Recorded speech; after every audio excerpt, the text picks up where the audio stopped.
Juliana and Max from Another World. You guys are here today to talk about an experience that you're working on. So you can either stand up or down. It's up to you.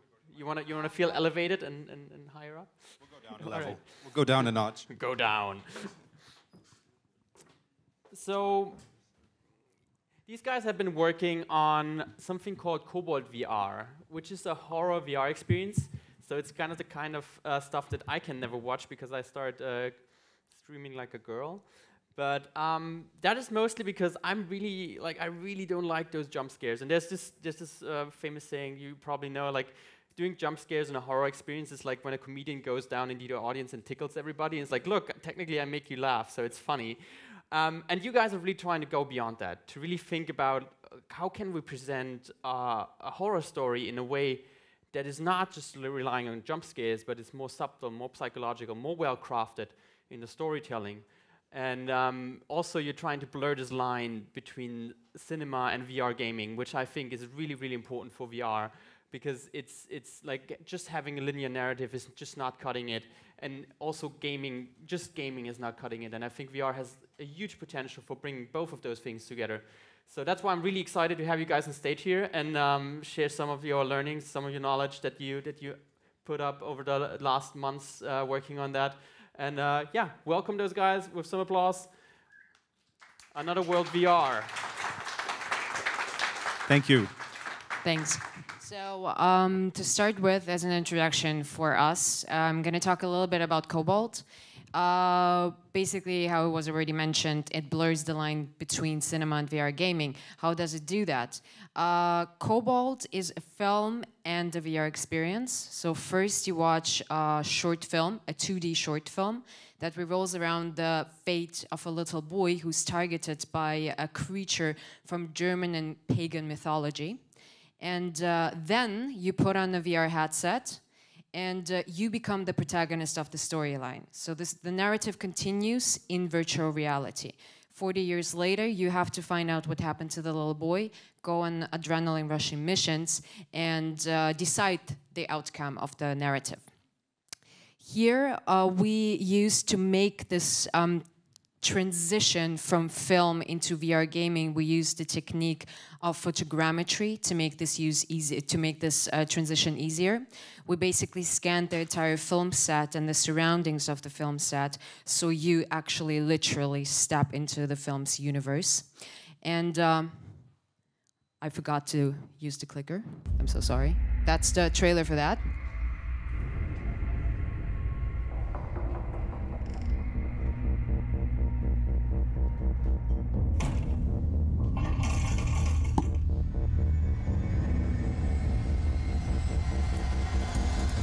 So here these are shots from the film, and here comes the VR experience.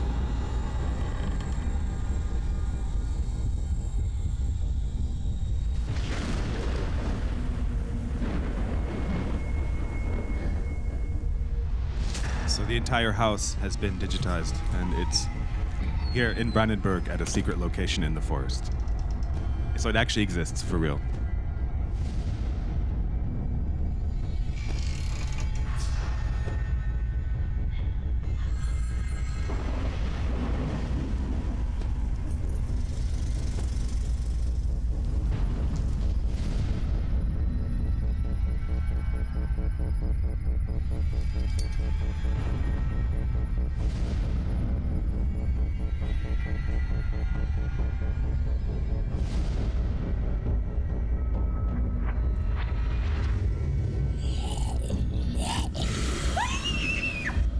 And it works.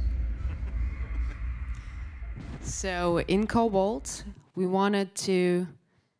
Oi, what happened in here? Thank you, PowerPoint. So it says authentic horror there. And we wanted to create a piece of authentic horror. Basically, our personal opinion is that horror movies and games are at its best when it's about a culture, when it takes certain elements out of a different culture and makes the narrative about it. We had that in films. We had it with The Ring, with Under the Shadows, and we tried to create the same thing in VR. So basically, in Cobalt, we have the topic of the GDR. We have a couple of elements there. We have the Stasi, we have bugs in the house, everything in there. We have also the mythological topic. Cobalt itself is a creature from German mythology, and it's a reimagination of that creature that is brought back to the contemporary as the new evil. And in the game, the language is American English, but in order to strengthen authenticity, we kept some elements in German. Let's say some letters, songs, are still in German. They're not very important necessary for the gameplay, but it might help you if you understand that. But they also create this certain atmosphere in the horror game. And when we actually show it to an international audience, they're sometimes much more freaked out by the German language than by our scares. So, very effective, I can tell you. And right now, when we're going to talk about the do's and don'ts, before we do that, I would ask Max to talk a little bit about the horror beats. Okay, so we're all relatively familiar with the classic 3-act structure, and I assume those from a film background know that every genre has its own sort of set of mini beats that a writer should hit in order to tell that narrative in a good way. Horror is no different. In its vaguest form, I'm not going to go into like the semantics of horror screenwriting now, but in its vaguest form, you have these, where's that, 1, 2, 3, 4, 5 beats, and you can play them in sort of any sequence that you like, but generally they follow a linear trajectory where the film starts out with a sort of feeling of unease. Something is not right in this world, something is off about the characters that you're meeting, or they're hiding a secret, or maybe there's something creaking in the floorboards and you're not quite sure. Something's making you feel uneasy. And that, and that sort of sets the palette for the worse terrors to come. Right around, well, sometimes this is played very early in the story, but right around Act 1 to Act 2, you should be in dread mode. Dread is when you really feel that there's something behind the door. Like, you don't want the character to go in there. There's this sort of like escalating feeling of, oh my God, please, please, please don't look behind the curtain. And then the further 3 are sort of like climactic beats. Terror, obviously, is the full-on attack by the antagonist. This is when the logic of your character's universe, if it's a a human character, you're feeling comfortable in your environment, all of that breaks down completely. You are now the weaker party to the antagonist. The antagonist is attacking you from all sides.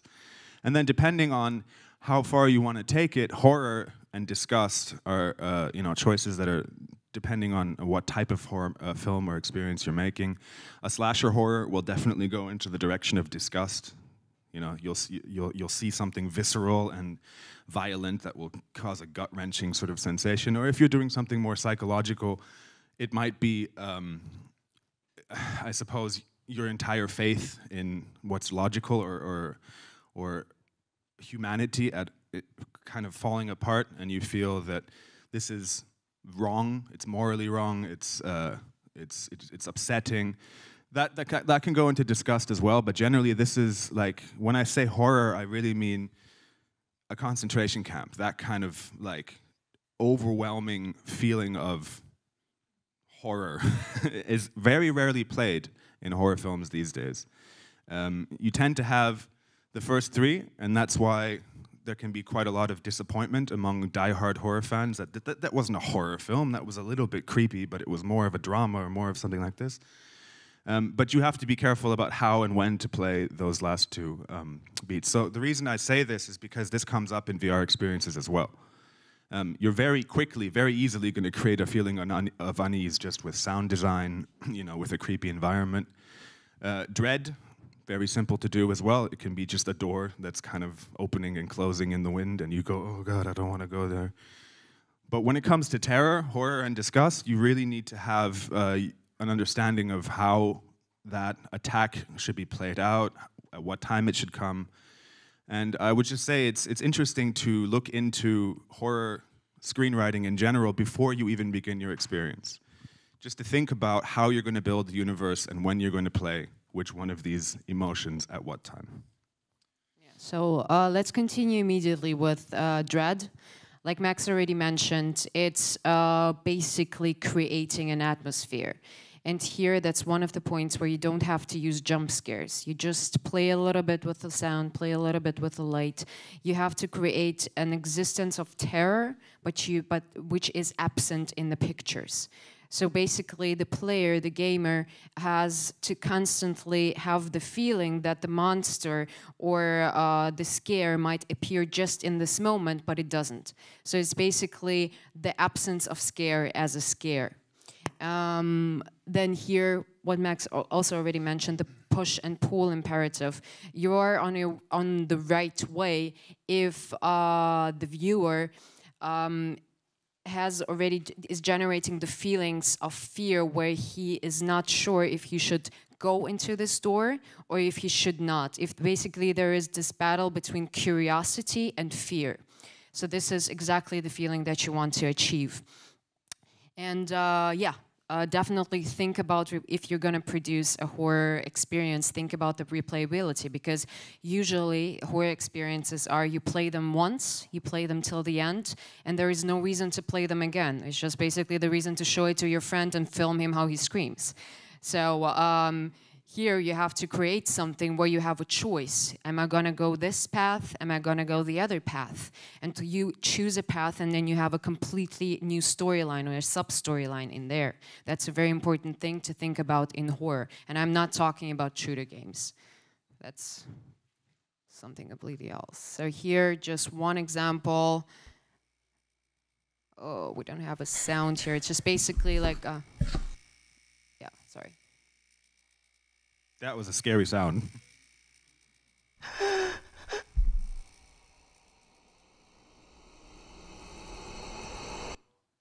Okay, maybe that was a little hard to understand, but it's basically just very simple room, nothing happened, but just by playing a certain sound and having the character who you play breathe unnaturally, you can create a sort of tense atmosphere from the simplest things. Exactly.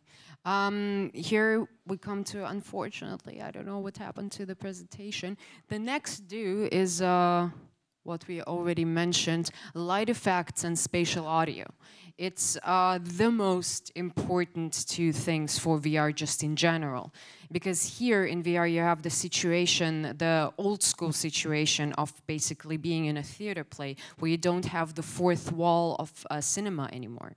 You have to guide the attention of the viewer and the attention of the player in a different way. Basically, in horror, the most important thing is how to make the viewer not to miss the scare. Maybe he's gonna look into the left direction, but the scare is happening right behind him. So this is solved with lighting, classically as in movies, and sound, spatial sound. Stereo sound is not going to help you. If you want to guide the viewer to go one floor up, to go into the attic, something should happen here above him. Something should give him the clue to go upstairs and to explore this area. So basically, also you can play with sound and light if there's flickering. You walk through a dark hallway and a lamp is flickering. Even this teeny tiny element, basically a game design element, is already a subtle scare that enriches the atmosphere and the cinematic dread. Also, a very important thing which actually works in almost every VR experience is the alternation between light and darkness.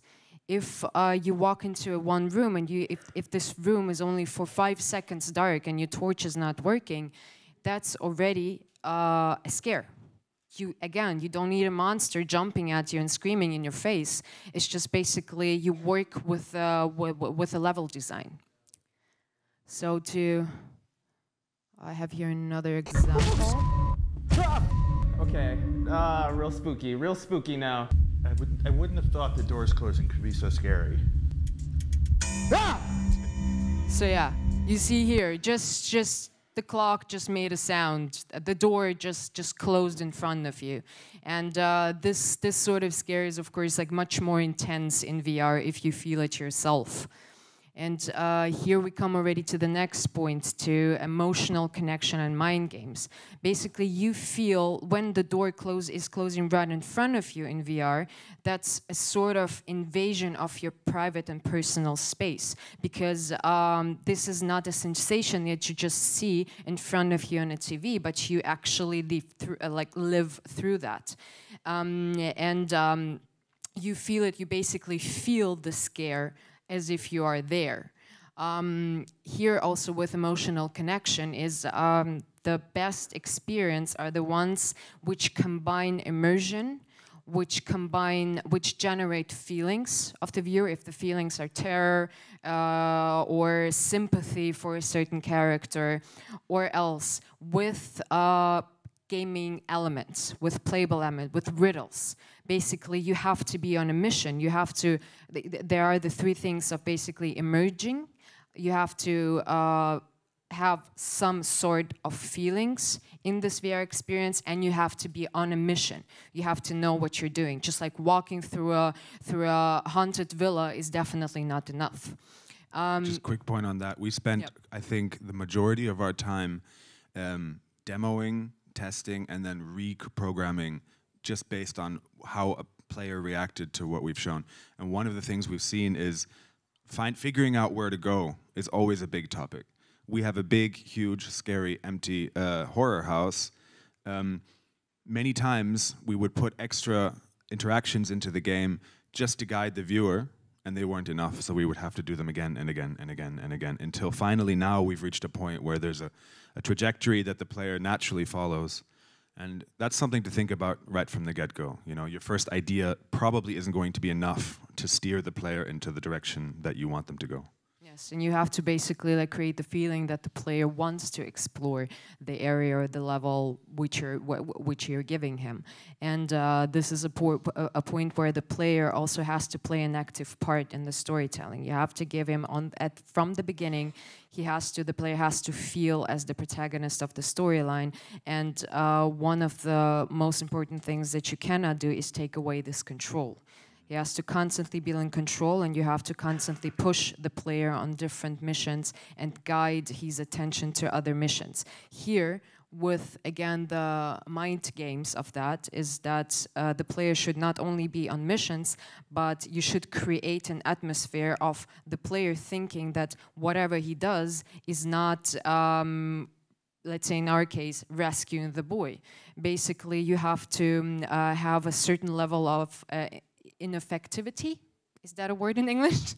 I would say consequences for actions. Consequences for actions. It's not exactly the word that I was... Is there even a word like that? No, ineffectivity, whatever.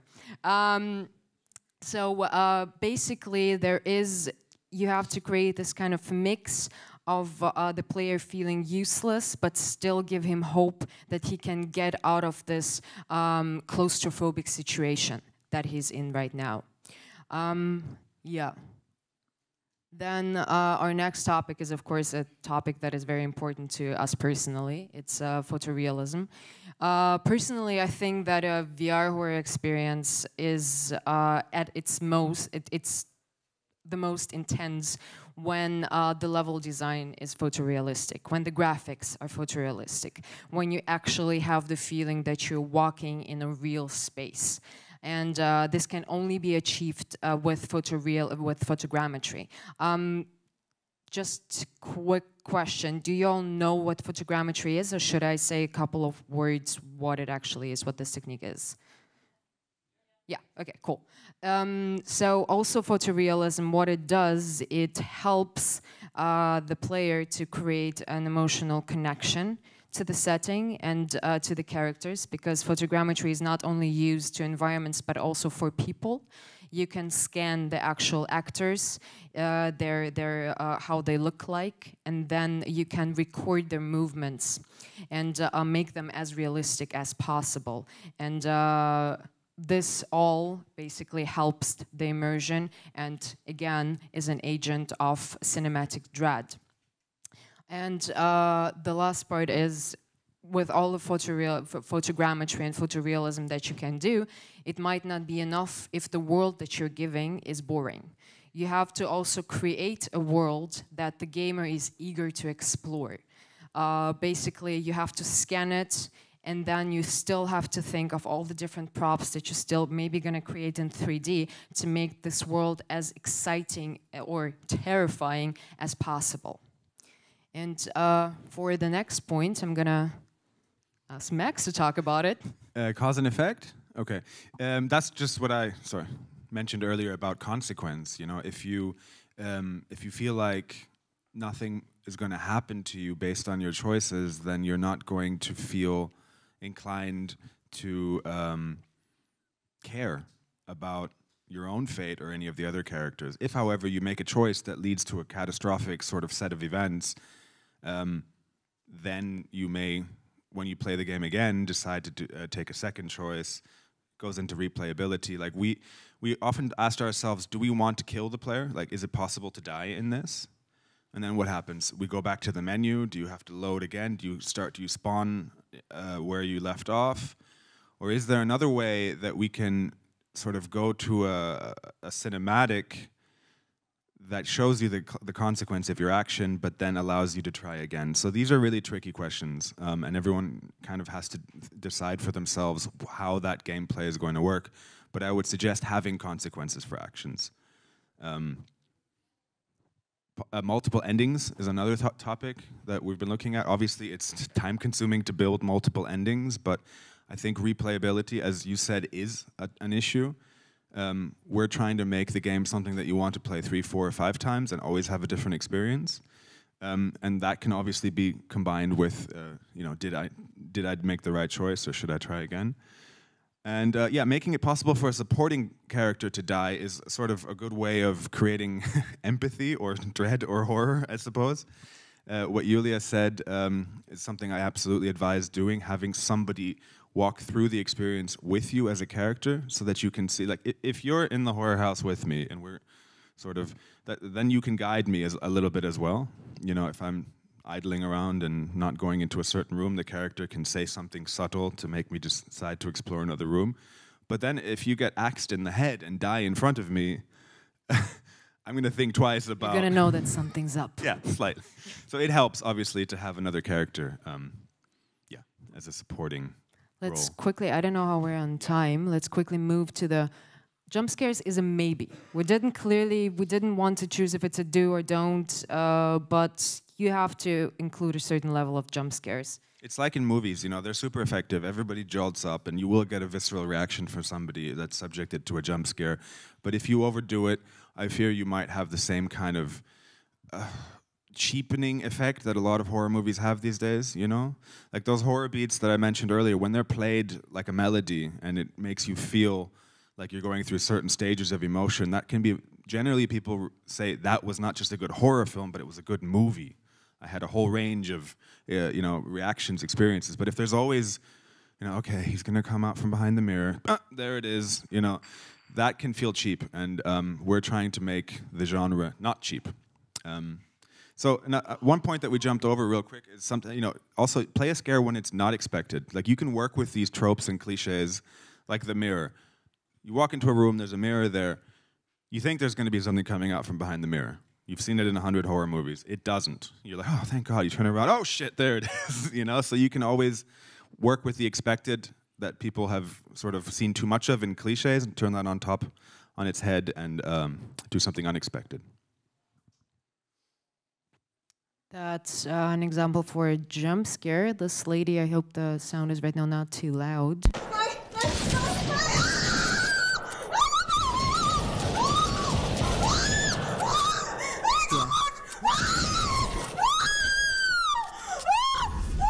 Yeah, that was a jump scare. So basically, you sometimes have to use that just for the screams. So let's move on to the don't. Okay, you want to take this one, or should I? Okay, right. So yeah, so don't rely too much on having created a really creepy, wonderful universe that the player can walk around and explore, and the graphics and everything. If you don't have a narrative, you're going to bore people some way or the other. You know, people are going to say, okay, that's nice, but now what do I do? So in any VR, not just in horror film VR storytelling, but in any VR, always try to incorporate a narrative. It's what fascinates people. It's what makes them interested in your content. But also, don't over-explain. When I said about the supporting character, saying, hey, why don't you check out this room? Don't over-explain things. Like, it's very frustrating for a gamer or somebody who's used to video games, or in general, somebody that wants to explore this world for themselves, to be constantly told what to do. That wasn't Blade Runner. Have you tried Blade Runner, the VR experience? It's just basically like 70% of the experience is somebody telling you what to do and what is happening right now in front of you. Yeah, so you have a volumetrically scanned character that's standing next to you that's basically impatient all the time, saying, why don't you go over there? And the reaction that we saw when people were playing was like, that wasn't really a VR experience. It was more of an interactive film, and I didn't really feel like I had any choice. So I would recommend allowing for choice whenever possible. But then, when you have interactions, like being able to pick up objects, being able to turn on light switches, this is always really great. People love being able to touch and interact with the universe, but don't make it too complicated. Seriously, like, some of the simplest things are too hard to grasp if they're not natural. Like, it should be impulsive always. And overcomplicating an interaction, like, I have to turn a clock this way, and then I have to, I don't know, wait 5 seconds, and then step on this ladder. That kind of stuff nobody's going to get. So try to keep it simple and intuitive. So we have a couple of more don'ts here. I already mentioned that it's basically what we said with Blade Runner. Don't have cutscenes. Don't have in-between explanations where you're not active anymore, but you have to watch what's happening in front of you.